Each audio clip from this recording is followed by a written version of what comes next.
All right, now pleased to be joined by none other, the storybook ending with Keith Dambrot, but it is not over, Keith, is it? It is not over after one game in the NCAA tournament. Congrats on a hell of a win against BYU. Thanks so much, Jeff. I guess these guys don't want me to retire so quick, so they're going to make me work into April, hopefully. I don't blame you. You're still getting a paycheck, so you got to earn it. You got to earn it till the very, very end. All right, so what was it like today? I mean, again, your first ever NCAA tournament win, and it comes in your final year of coaching. Coming in, obviously, a lot of emotions coming into this game, I'm sure, for you and your family. You know what? I've never been more relaxed in my life, to be honest, Jeff. I don't know whether it's because it's coming to an end or my wife's been sick or all the hard work has kind of culminated into just letting the guys play at the end of the year. But I really felt no pressure whatsoever the whole game. Talk a little bit, if you can, about your personal challenges, family challenges the last couple of years, because I know it has not been easy for you.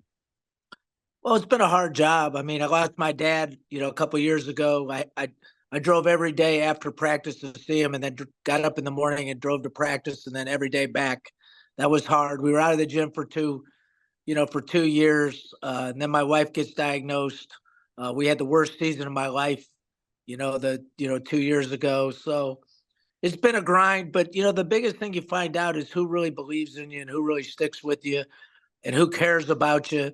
And I kind of like that, Jeff, because I'm kind of an old school guy that believes in, hey, you got to stick with people when they go through the rough times. So I assume the game plan today, because it should be for everybody with BYU, is somehow find a way to keep them off that three-point line. And it's easier said than done, because when they're on, they're about as tough as anybody to defend from shooting threes. You held them to 8, which is pretty darn good. How were you able to do it today? Well, first and foremost, we felt like we had to run when we had opportunities, but then we had to slow them to a grind when we didn't have opportunities, shoot it late in the clock, make them play a lot of defense, which takes their legs a little bit, kind of like what Davidson does to us. So we've had a lot of good, we had a lot of good training with Davidson, VCU, and Richmond, all doing similar things. But look, our guys played great defense. Look, we did a great job. They didn't get one back cut or one slip on us the whole game. And if you watch a lot of games that they play, they get a million of them. So all they got really was inside with the big guy, drives to the rim, which really isn't their forte. And then they made 8 threes, which, and then we tried to cut the volume of threes down. They shoot 34%, and they're trying to get more volume of threes. And we did a good job of running them off the line.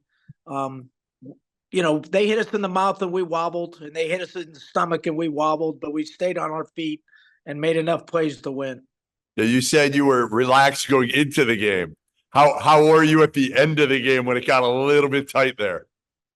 I was really relaxed, honestly. It's, you work your whole career to try to, to win and get the next job or get to the highest level you can get to, and so you're worried about the preseason and this game and whether guys are on time. I put in all my hard work now. So all I'm trying to do is enjoy the ride now. And I can't control anything that's going to happen. I just try to coach the best I can coach. And look, at our guys are winning guys. I give them credit after going 0-5 in the league. Like they've made a big believer out of me as to, their brotherhood. That's amazing. Amazing what you've been able to do. All right, you get another shot here. Second round. Again, after a win like this, how do you get your guys, is it about being loose like you are right now? What's the key?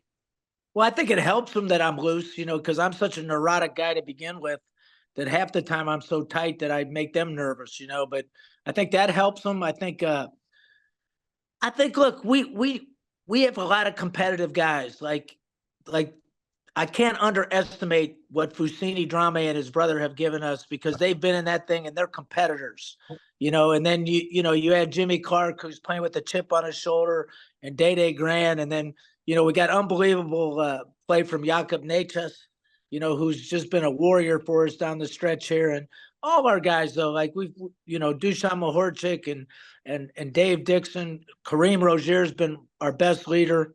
We're just trying to just play our roles and just I think the one thing, Jeff, is our guys believe they can win against anybody, which is half the battle, I think. Yeah, no, I would agree.